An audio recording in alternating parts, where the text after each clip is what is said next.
Olá pessoal, eu sou a Meca Andrade, diretora do Grupo Método, e hoje eu queria compartilhar com vocês algumas reflexões pessoais sobre o tema do diagnóstico, o diagnóstico da pessoa com autismo.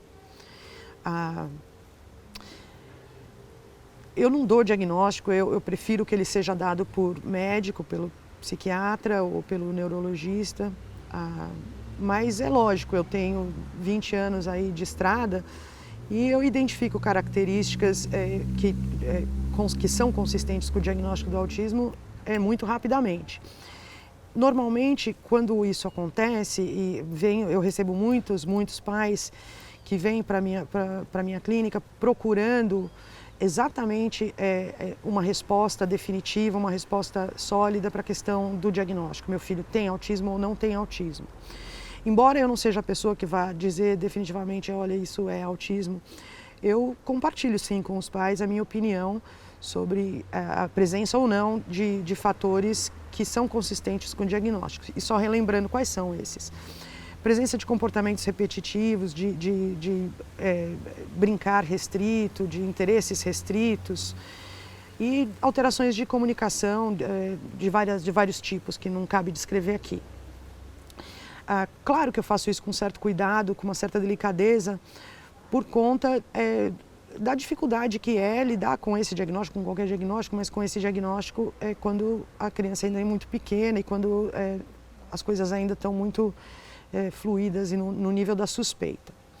Mas eu vejo um grau de ansiedade bastante grande com relação a essa necessidade de fechar o diagnóstico, ou o medo muito grande de que se feche o diagnóstico. Então, a primeira coisa que me ocorre com relação a isso é porque,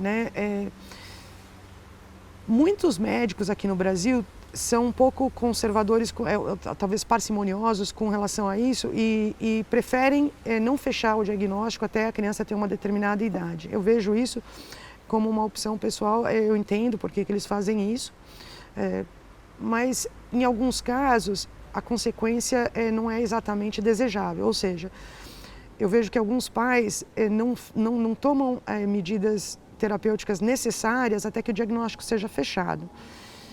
Então, eu escuto muito, não, meu filho só tem uma suspeita de autismo. Quando tem uma suspeita de autismo, é necessário que se inicie o tratamento, é necessário que se inicie uma intervenção. A suspeita de autismo em si, ela deveria ser o desencadeador do início do processo da intervenção. Quer dizer, a gente não precisa de um diagnóstico fechado no papel, F84, para começar a fazer alguma coisa, tá certo? Então, o primeiro, vamos dizer assim, primeiro ponto que eu gostaria de refletir e compartilhar com as famílias é esse. Não espere o diagnóstico, porque o diagnóstico estando lá, ou só a hipótese do diagnóstico estando lá, a ação necessária é a mesma. Ou seja, você tem que parar naquele momento, dar um breve intervalo naquilo que você está fazendo para encaminhar o tratamento da sua criança.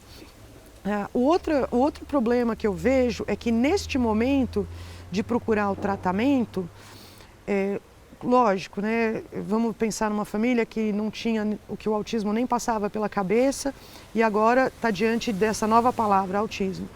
A pessoa vai se informar e vai procurar, e ela vai procurar tratamentos e muitas vezes vai ser seduzido por promessas de resultados absurdamente fenomenais com pouco custo.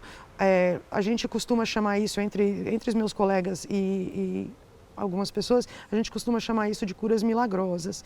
Então, pessoas procuram por curas milagrosas.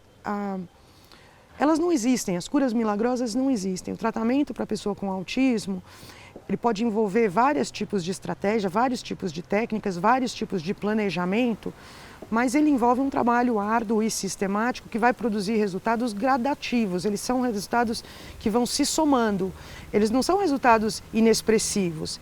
No decorrer do desenvolvimento da pessoa, esses resultados vão ser robustos, vão produzir mudanças enormes na vida, na qualidade de vida das pessoas. Mas os resultados vão aparecendo aos poucos. E até hoje, até onde se sabe, não existe uma cura, não existe um tratamento rápido e sem custo e sem esforço, que não exige esforço.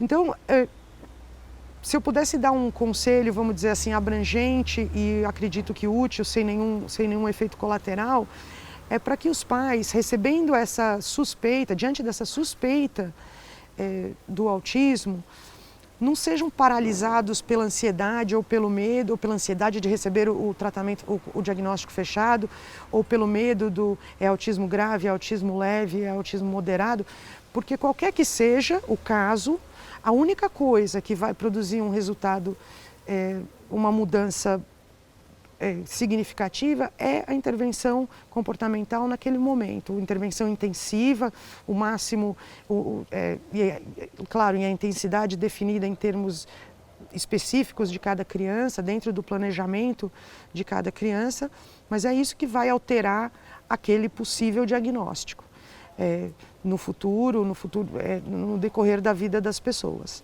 Certo? Então eu vou ficando por aqui hoje. Pessoal, não deixa de dar uma checadinha no nosso blog, deixa seus comentários lá, se tiver alguma pergunta ou ideia de tema. Dá uma olhadinha também no Projeto Amplitude, no blog deles, que está ficando bem bacana. Um abraço aí para todo mundo e até a semana que vem.